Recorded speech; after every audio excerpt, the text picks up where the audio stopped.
Um, do you sometimes feel life goes full circle with how you do things? Well, my name is Dick Dolezal, and in real life I'm a social worker with St. Louis County. I work in their chemical health unit.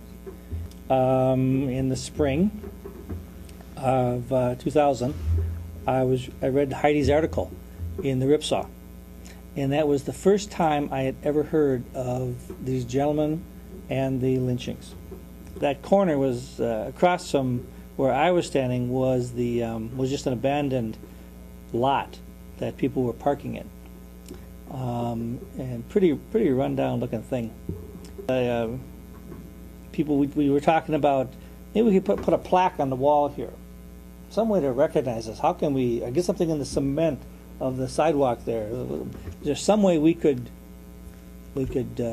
generate some information about this and some recognition for this event? I came to see that it's a community issue, and in this community that makes it a mostly white issue. That what was necessary was for the perpetrators of the crime, who were white people, and their descendants, to recognize it, and it was for our growth that we needed to do this. Listening to Dick speak, I quickly wrote down a couple of things that I just thought I'd hit. And I'm a teacher by trade. I teach at Central High School, and I have been teaching for 9 years. Came back. But in this process of being a UMD student, it was on campus here where he received his first introduction.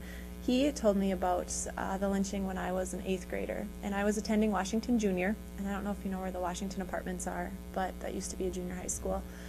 And I remember asking my history teacher if this was true, and Mr. Pearson said, "Yes, Catherine, indeed, this is true." Asking, well, why don't we talk about it? Why don't we cover it? And in this district, in 8th grade, we don't reach that time period.